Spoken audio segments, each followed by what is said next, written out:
બોડેલી તાલુકાના પાણેજ ખાતે થયેલા બાળ હત્યાકાંડમાં હવે નવો વળાંક સામે આવ્યો છે। આ સમગ્ર ઘટના અંગે પોલીસે નિવેદન આપ્યું હતું અને તેમાં જણાવ્યું હતું કે આ સમગ્ર ઘટનામાં તાંત્રિક કે કોઈ બલિ આપવામાં ન આવી હતી, પણ આરોપી માનસિક રીતે વિકૃત હતો। બોડેલી તાલુકાના પાણેજ ગામ ખાતે ગત તારીખ 10મીને સોમવારના રોજ ઘર આંગણે રમતી 4.5 વર્ષની બાળકીને પડોશમાં રહેતા યુવકને ઉચકીને ઘરમાં લઈ ગઈને તેના ગળા ઉપર કુહાડીના ઘા ઝીકીને નિર્મમ હત્યા કરી તેના લોહીને મંદિરમાં ચડાવ્યું હતું। તેવી વાત વાયુવેગે પ્રસરી જતા પંથકમાં હડકંપ મચી ગયો હતો। બનાવમાં પોલીસે અત્યારે આરોપીની ધરપકડ કરી લીધી છે, જેની પૂછપરછ અને તપાસના અંતે પોલીસે હત્યા મામલે નવો વળાંક આપતું ચોંકાવનારું નિવેદન કર્યું હતું, જેમાં આરોપીએ બાળકીની હત્યા તાંત્રિક વિધિ માટે નહીં કર્યા અંગેનો ખુલાસો કર્યો હતો। આરોપી લાલની બેનની હત્યા ભોગ બનનાર બાળકીના પિતાએ કરી હોવાની વાત આરોપી લાલા તડવીએ ઉપજાવી કાઢીને પોલીસ તપાસને ગેરમાર્ગે દોરી હતી। જો કે પોલીસે તપાસ કરતા હત્યારા લાલા તડવીની તમામ બહેનો હયાત છે। પોલીસે ગેરમાર્ગે દોરવા આવું નિવેદન કર્યું હતું તેમ જણાવ્યું હતું। પોલીસનું માનવું છે કે આરોપીએ બાળકીની હત્યા માનસિક વિકૃતિના કારણે કરી છે, જેને લઈને સમગ્ર કેસમાં એક નવો જ વળાંક આવ્યો છે। પોલીસે જણાવ્યું હતું કે તપાસ દરમિયાન બનાવ સ્થળે તપાસ કરનારા અધિકારીએ કોઈ તાંત્રિક વિધિ કરવા માટેનું પૂજા સામગ્રી કે સાધન સામગ્રી મળી આવી ન હતી। તપાસમાં આરોપી કોઈ ભૂવો કે કોઈ તાંત્રિક વિદ્યા કરતો હોય તેવું જણાવવા મળેલ નથી, તેમજ ભૂતકાળમાં પણ અંધશ્રદ્ધાથી પ્રેરાઈ આવી કોઈ કૃત્ય કરેલું હોવાનું જણાવ્યું નથી।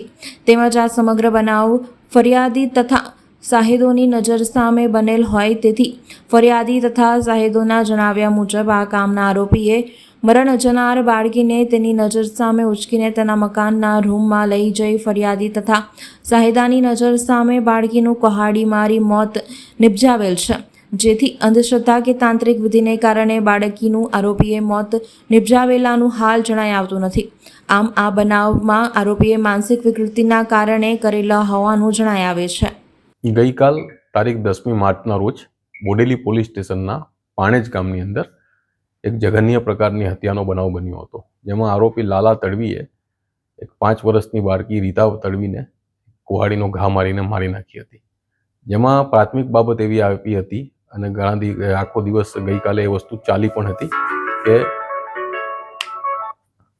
કે આ હત્યા તાંત્રિક વિધિ માટે ભુવાએ કરેલી હત્યા છે। પણ ખરેખર સ્થળ તપાસ જ્યારે કરવામાં આવી અને સ્થળ તપાસ ઉપર આરોપીના પાડોશીઓના સ્ટેટમેન્ટ લેવામાં આવ્યા તે વખતે વસ્તુ સ્પષ્ટ થઈ કે આ વ્યક્તિ કોઈ પણ પ્રકારનો તાંત્રિક કે ભુવો નથી, ના તો આ કોઈ ધાર્મિક વિધિનો જાણકાર છે। આ વ્યક્તિએ ગઈકાલે સવારે લગભગ 8:30 સવા 8ની આજુબાજુ આ છોકરીને મોઢું દબાવીને પોતાના ઘરમાં લઈ જવાનો પ્રયત્ન કર્યો અને એની માં છોકરીની જ્યોતિબેન તડવી આ છોકરીને છોડાવવા આવી ત્યારે એણે છોકરીના નાના ભાઈ જે એની માના ખોળામાં હતો એને પણ જૂંટવવાનો પ્રયત્ન કર્યો અને છોકરીના ભાઈને જૂંટવી નહીં શક્યો। છોકરી રીતાને જૂંટવીને અંદર ફરિયાદી બેનની સામે લઈ ગયો। ગામના બીજા 2-3 લોકો ત્યાં ભેગા થઈ ગયા।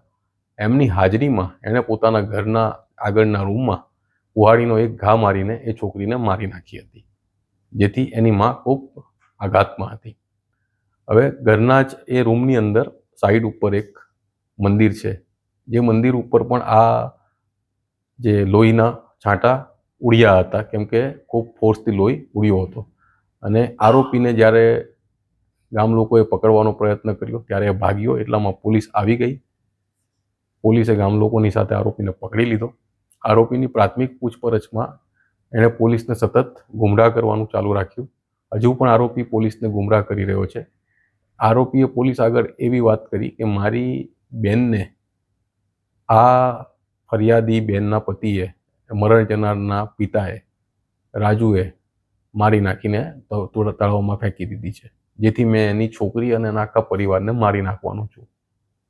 પણ ગામમાંથી હકીકત જાણતા ખરેખર આવો બનાવ નજીકના શું દૂરના પણ ભૂતકાળમાં બન્યો નથી અને એની બહેનો ખરેખર જીવિત છે।